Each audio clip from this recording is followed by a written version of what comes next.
When I was a teenager, continuing into my young adult years, there were certain statements that were just sort of taken for granted in the Star Trek fan community. The odd-numbered movies were bad, the first seasons of shows always sucked, the animated series wasn't canon and wasn't worth watching. In recent years, as younger generations of fans have come of age and social media has enabled a greater diversity of voices to be heard, these assumptions have been re-examined. It turns out, in the opinions of lots of fans, myself included, not all of the odd-numbered movies are bad. Hello, Star Trek 3. Some first seasons are actually pretty good, not you, and the animated series has some good episodes, is generally a lot of fun, and if it's not canon, it ought to be. It's in that spirit of challenging conventional wisdom that I now turn to a character who has long been a favorite punching bag of Star Trek fans, the Enterprise D's resident boy genius, Wesley Crusher. I know hating on Wesley has been a popular pastime among Star Trek fans since the premiere of TNG. I've done my fair share of it myself. But if we're taking another look at these widely held assumptions, we need to be open-minded enough to at least consider possibilities that challenge us, that might even make us uncomfortable. Maybe you'll agree with me. Maybe you won't, but you need to pay attention and listen to me right now because I'm about to tell you why Wesley Crusher is actually not so bad. Wesley has been taken for granted as a lousy character for decades, and for many of those years, I felt the same way. I think the negative perception of Wesley has persisted for so long because, honestly, there's a good deal of evidence to justify it. If you're looking for examples of Wesley being an annoying, poorly written character, they're not hard to find. Here, I'll show you. Things start going wrong for Wesley right away. One of his big scenes in Star Trek The Next Generation's first episode, Encounter at Farpoint, has him getting invited onto the bridge by Captain Picard, only to overstay his welcome and get kicked off in like a minute. The scene is the first of many miscalculations on the part of the producers regarding Wesley's character. We're supposed to feel some sympathy for Wesley here. He gets to take a lap around the bridge, he sits in the captain's chair, but his enthusiasm gets a little out of control when he pushes some buttons in response to an alert and Picard tells him to get lost. The problem is, the show goes so overboard to convince us that Wesley's first time on the bridge is a wondrous, magical moment. The music, the reactions of the other characters, the wide-eyed gaze Wesley adopts like he's a 5-year-old seeing Disney World for the first time, that finally we can't help but roll our eyes at the whole thing. And poor Wesley catches the brunt of that, even though it's not really his fault. A lot of the worst Wesley moments result from similar miscalculations by the producers. In Justice, he's supposed to be naive and overly enthusiastic, but he just comes across as kind of a hyperactive dipshit. In Where No One Has Gone Before, we're basically told by the Traveler that Wesley is going to grow up to become Space Mozart Jesus, aka Uki-E-E. If you don't get that reference, listen to the Ensign's Log podcast. In The Big Goodbye, he's supposed to be the boy genius who jumps in to help save people, including his mother, trapped in a malfunctioning holodeck, but it strains credibility that the flagship of the Federation doesn't have anyone actually on the crew better suited to the job, which makes him the target of resentment. And in When the Bow Breaks, he is literally relegated to the kids' table when he's among a group of children abducted from the Enterprise by the residents of a dying world. At least in the last one, Wesley gets to assume something of a leadership role. He gets all the other kids together and says, okay, we're not going to take this kidnapping lying down, so here's what we're going to do. It's called passive resistance. We're not going to cooperate with anything they ask us to do. And eventually, they'll realize we aren't worth the trouble and give us what we want. Does this ever actually work? Yeah, sometimes, but not always. No, not always, but what else are we going to do? I could crap in my own pants. That'd make him want to get rid of us. Don't crap in your pants. We could just do what they say and wait for the captain to rescue us. I'd rather take more of an active role in our own liberation. I thought you said it was called passive resistance. If it was active resistance, could I crap in my pants? Nobody's crapping in their pants, okay? Nobody except the people who made TNG in the first season, am I right? Am I? Anyway, the point is there are lots of examples of Wesley being a little twerp, being annoying, displaying behavior that drove some viewers to earnestly hope for a transporter accident. It could have happened. O'Brien comes back on duty in Transporter Room 3, finds Wesley turned inside out on the transporter pad, and there's McDougal at the controls just staring straight ahead. And O'Brien's like, what the hell happened? Dunno. Somebody must have yanked out the control chips. Somebody? Who? All I know is it was an adult who did it. And then she glides out into the corridor, cool as ice. Was O'Brien even transporter chief yet? Who gives a shit? If you look at the episodes containing the most irritating, cringe-inducing, facepalm-worthy moments featuring Wesley, you'll find that most of them are from the show's first season.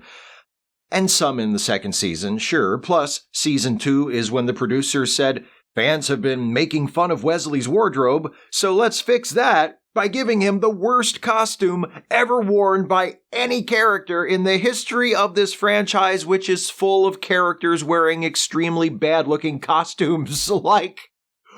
What's with the back of his pants? It's the future. Why is the back of his pants like that?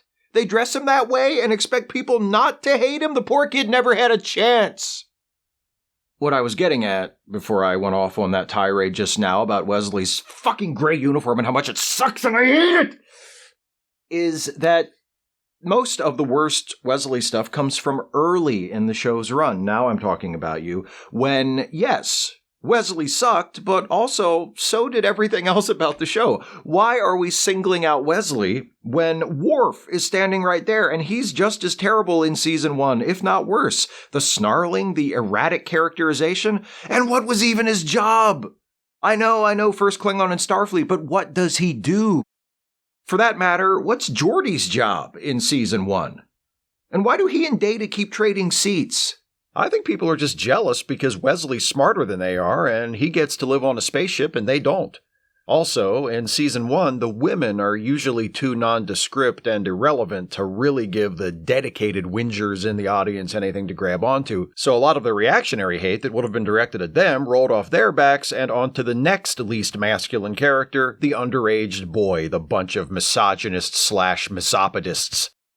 Or at least that's my guess. Starting in Season 2 and continuing rapidly through Season 3, the overall quality of the show improved. With it, so did the characterization of Wesley. In the first episode of Season 3, Evolution, he gets some nice scenes opposite Dr. Paul Stubbs, a former child prodigy who is now a middle-aged scientist still stressing about living up to his potential. The episode adds some much-needed shading to Wesley's character by giving him the opportunity to see the dark side of spending your whole life with people telling you how special you are. And the crisis of the episode is caused by Wesley's mistake. A batch of his experimental nanites escapes, multiplies, develops intelligence, and threatens to destroy the Enterprise's computer. Maybe next time you'll remember to put the lid on the goddamn nanite dish, huh, Wes? Something else working against Wesley is that his best episodes take place after he's left the show as a regular. Final Mission is pretty good, but it's literally his final mission aboard the Enterprise before leaving for Starfleet Academy. And that's in the first half of Season 4. Wesley returns for 2 episodes in Season 5. The first, The Game, isn't bad. I find it to be pretty underrated, actually, though that might be my teenage crush on Ashley Judd talking. Hey, if you dig smug, floppy-haired nerds, have I got a fella for you. Wesley's second guest appearance in Season 5 also happens to be, for my money anyway, the best Wesley episode in the whole series.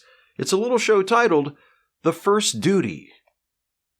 The First Duty with a T, duty. It's not about Wesley's first... It's the first duty. The Enterprise has returned to Earth so Picard can deliver the commencement address at Starfleet Academy. Also, Wesley's part of Nova Squadron, an elite flight team that's scheduled to perform a demonstration during the ceremony. Should be pretty cool. Except, an admiral calls Picard and says, "Hey, bad news about Wesley's flight team. There's been an accident." Wesley's okay. Of course he is. He hasn't lived to compose his symphonies of space, time, and energy, or whatever the hell that weirdo was talking about. And so are 3 of his teammates, but one member of the team, Josh Albert, wasn't able to activate his emergency transporter in time, and he bought it, man. He bought it. 2 observations. First, air shows are still a thing in the future. Second, they're apparently not any safer in the 24th century than they are in this one. They're actually a lot less safe, because they do them in space. Picard and Dr. Crusher go to check on Wesley, and he seems okay.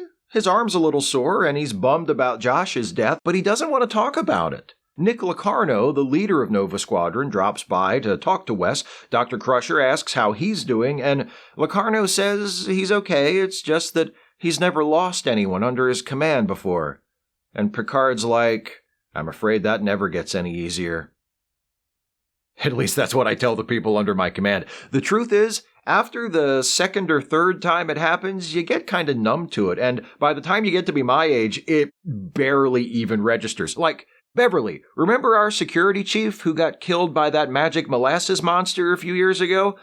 I want to say Tessa Carr? Tasha Yar. See? Picard and Crusher leave, and Locarno turns to Wesley like, "Are you ready for the inquiry this afternoon?" Wesley goes, "Yeah." And Locarno says, "Don't worry, everything will be fine as long as we all stick together." So that seems fine. Nothing to be suspicious of there. Meanwhile, Picard goes for a walk on the Academy campus and runs into Boothby, the hateful old groundskeeper who was his mentor back when he was a cadet and who was also the Mickey to Chakotay's Rocky, though we don't know that at this point because the dart thrown by a blindfolded Brannon Braga hasn't hit that particular index card tacked to the wall of the Star Trek Voyager writer's room yet. Picard wants to thank Boothby for helping him out back in the day when he made a terrible mistake that threatened his ability to graduate. Boothby waves him off, says, "Hey, don't thank me. Your phenomenal success in life since then is thanks enough for me. Still, it's a good thing you brought up that terrible mistake you made as a young man, because I get the feeling it's going to prove thematically relevant to this particular adventure, or should I say, misadventure."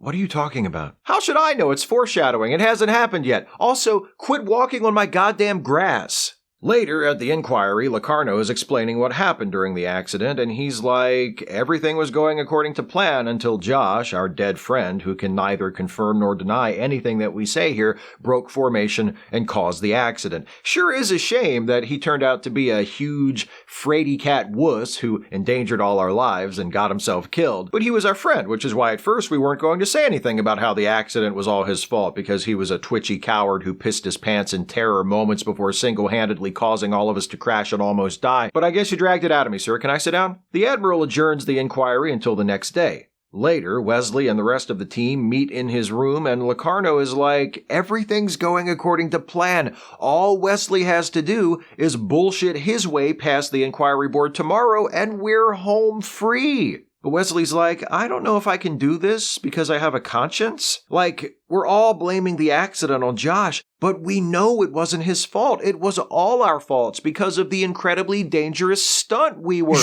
We all agreed not to mention that.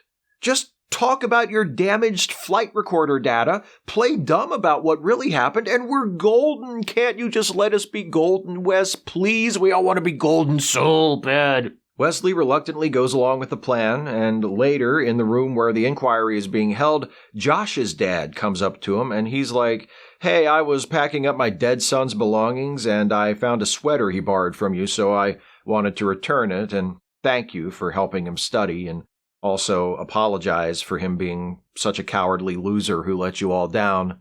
Oh, you don't have to. No, I mean it. His failure has left a stain of shame on my family that can never be erased, and I need you to know how sorry I am that his hateful existence blighted your life as well as mine and his mother's. Okay, but we've decided to donate his body to science. I won't have him buried in our family plot. To lay his traitorous bones to rest alongside those of my forebears would be an act of desecration, and I won't allow him to profane that sacred. So, hey, thanks for my sweater. Wesley testifies before the inquiry, narrates the images from his flight recorder, tells the board that they were performing a maneuver called a Jaeger loop when his proximity alarm went off and he had to bail out. The next thing he remembers, he was beaming into the emergency station and seeing that everyone else on the team had made it to safety, except Josh. It seems like Wesley and Nova Squadron are about to get away with whatever they're trying to get away with, but then a member of the Board of Inquiry, Captain Satelk, pulls a Columbo on them. And actually, this is a courtroom. Columbo doesn't work. No. The captain's Vulcan. Matlock's too emotional. There you go. He pulls a Perry Mason on them and shows a sensor image taken of the squadron moments before the accident that directly contradicts Wesley's testimony. Wesley is unable to explain the discrepancy. Picard has thought that there was something fishy about the story the cadets were telling about the accident this whole time, so he has Data and Geordi conduct their own investigation. Picard meets with them in engineering, and they report that they've been unable to reconcile Wesley's testimony with the data from the sensors, but one detail from their research, that the ships had begun a procedure to purge their plasma exhaust a few seconds before the accident, leads Picard to a troubling conclusion. So he calls Wesley into his ready room for a stern talking to. Picard shows Wesley a YouTube video of a flight maneuver called the Colvard Starburst, where all 5 ships form a circle and ignite their plasma trails as they fly away. It looks pretty cool. Picard says, this incredibly dangerous maneuver has been banned at the Academy for over 100 years, but I think Nick Locarno talked you all into trying it because he wanted his commencement ceremony to end in a blaze of glory. God, Nick's so cool. Picard asks Wesley if that's what happened, if the accident was because they were trying this banned high-risk stunt. Wesley says, I choose not to answer. Picard's like, you. Oh, this motherfucker. Oh, you know what, man? You know what? A lie of omission is still a lie. And if you don't tell the Board of Inquiry about the thing you all did that was the direct cause of the accident, that makes you a liar. And liars don't get to be Starfleet officers. At least liars who get caught don't, because the first duty of a Starfleet officer is to the truth. And if you don't have the integrity to stand up and tell the truth, at least get better at covering up your lies, Wesley. Jesus. I mean, the last time a cadet flight team tried the Colvard Starburst, they all died. What if that had happened this time? Did you think about your mother? And what it would do to her if you were killed?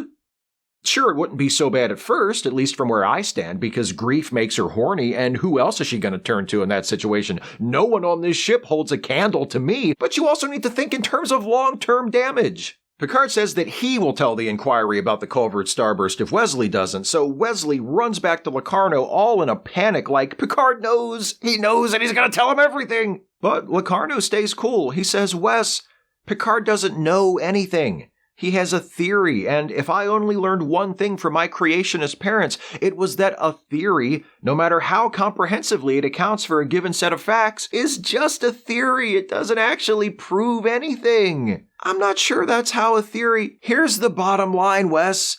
The rest of us have agreed to stick to the story. You have a duty to us, your teammates, your friends. If you really can't go along with this anymore, then instead of snitching us out, just resign from the Academy. Don't make us pay for your guilty conscience. Wesley's like, you'd actually let me throw away my Starfleet career over this just to save your neck? And Locarno says no, to save the team.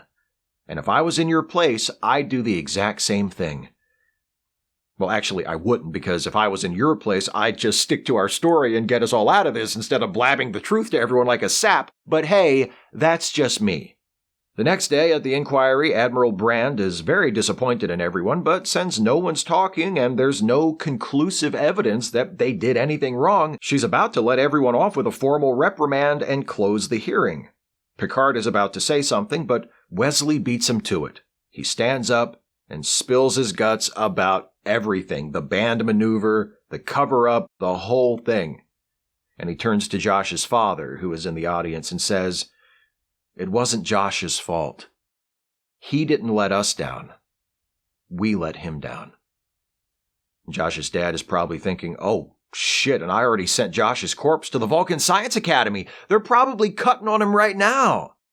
I hope there's enough left over to bury." I use a reverence to mask the fear of death that constantly threatens to envelop me. So, because of Wesley's confession, Wesley and his teammates have all their credits terminated and will have to repeat the academic year. All except for Nick Locarno, who has been expelled. But Picard tells Wesley that the Board of Inquiry wanted to expel all of them, until Locarno convinced the board that the whole thing had been his idea, and that he should be the one to take full responsibility for what happened. Picard tells Wesley that it won't be easy to come back from this, but that he always knew Wesley would do the right thing. He just needed to listen to his conscience. And with that, Picard and Wesley part company, leaving us with only one question. What happened to Nick Locarno? Did he abandon his dream of being a Starfleet officer and join another space service? Or go into another line of work altogether? Or did he find that the prospect of a career exploring the galaxy aboard Federation starships wasn't something he could quite let go of? But he had been banished from the Academy in disgrace. His reputation ruined, a black mark on his name. How could he have that life now? Unless he found someone else's life and just helped himself to it. He deserved it, after all. He'd done the right thing. He'd protected his friends. That's what Starfleet was all about. And even in the 24th century, stealing an identity was a simple thing if you knew what had to be done, and you had the stomach to do it. Switch some medical records, acquire new fingerprints, a new set of eyes to pass retinal scans. But whose eyes? Perhaps the young man in his advanced subspace geometry class. The Admiral's son. People always said they looked alike. Anyway, the first duty is not just the best Wesley episode, it's one of the best TNG episodes, period.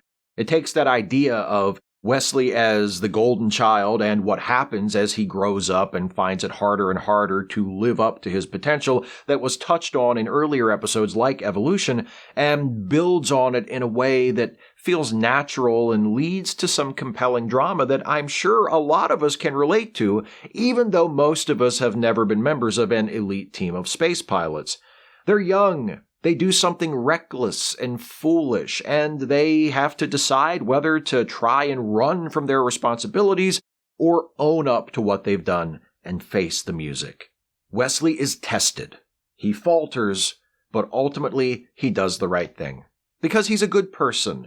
And with the first duty, it feels like the writers of TNG have finally figured out what makes Wesley a good character. It's not that he's a boy genius. It's not that he's some kind of cosmically connected higher being.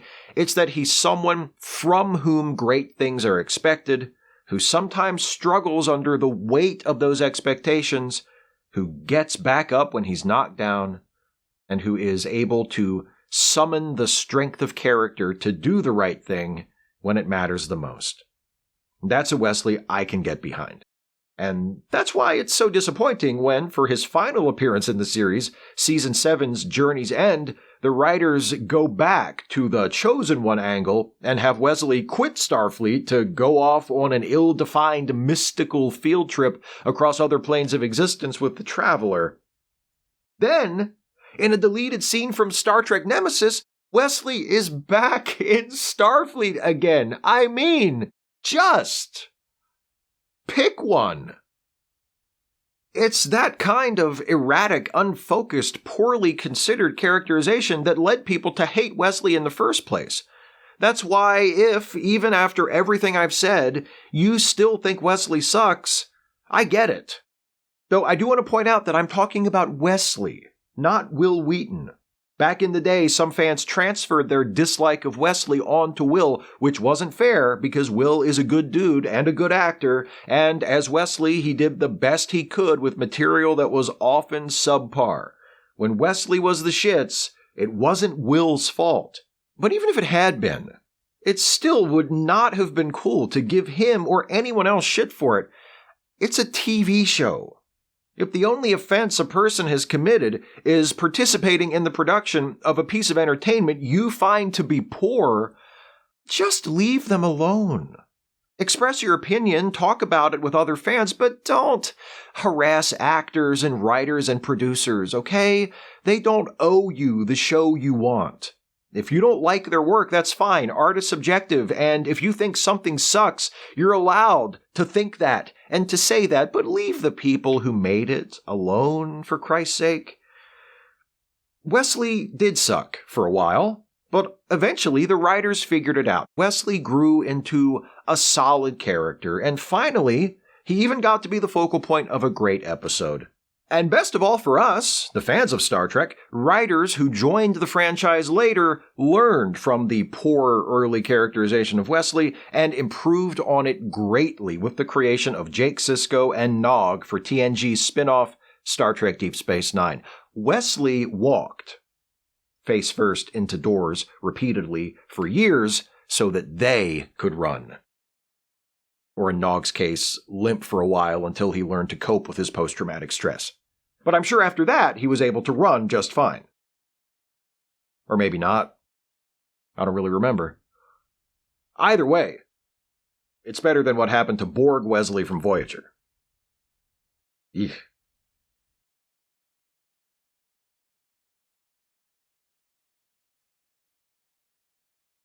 Hey folks, hope you enjoyed this one. I'm going to let you know what the subject of the next Trek Actually video is going to be, but before I do that, I want to give shoutouts to some of my newest Patreon patrons and channel members. First, the new patrons. They are Brian Ott, thank you Brian.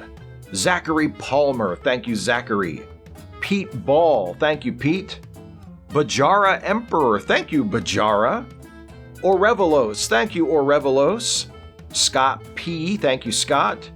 Infernal Ramblings, thank you Infernal Ramblings. Marcus Vowell, thank you Marcus. Kaylee Goodman, thank you Kaylee. Guy Hoyle, thank you Guy. Michael Eggers, thank you Michael. Next up, new channel members, and they are Corey Owen, thank you Corey. And Kenneth Dick, thank you Kenneth. Those are the newest Patreon patrons to pledge $5 a month or more, and the newest channel members to join at the $5 a month tier or higher. If you want to support this channel, you can do so by going to patreon.com/Steve Shives and pledging any amount from $1 a month on up, or clicking the join button to become a member of this channel. All patrons and members get access to exclusive posts that allow you to vote in the polls that determine upcoming Trek Actually topics, and also submit questions ahead of time for my twice monthly Ask Away live streams. If you pledge $5 a month or more on Patreon, or become a member at the $5 a month tier or higher, you get a shout out at the end of a Trek Actually video. I could not do this without the support of my patrons and my members, so to all of you who support this channel with a monthly contribution, thank you so much for enabling me to have this wonderful job. And once again, if you want to help out, please go to patreon.com/Steve Shives, or just click the join button below the video. Many thanks. If you like what I do on YouTube, especially the Star Trek related stuff, you should also check out my side projects, the Ensign's Log, the Star Trek themed comedy podcast that I'm on alongside Jason Harding and Dana Cole. The three of us play characters who are low-ranking Starfleet officers. We are into our 4th season now, and our characters have jumped from the TOS era to the TNG era. Our show is a lot of fun to make, and judging by most of the comments we get, it's a lot of fun to listen to as well. If you're not listening, the links are in the description of this video. Please do check out the Ensign's log. I think you'll really dig it.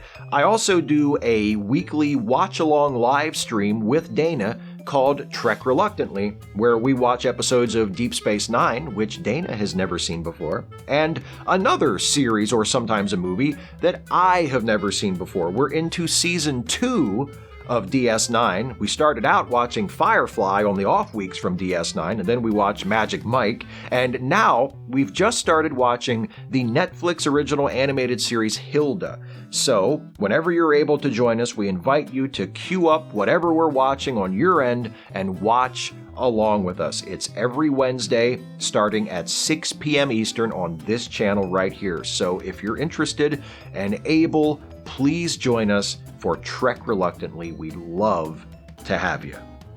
Now, let's talk about the next episode of this series. And oh, this is going to be a good one. Because not only does this topic allow me to revisit my favorite corner of the Star Trek universe, it also allows me to examine one of the best characters played by one of the most beloved and prolific actors in the franchise.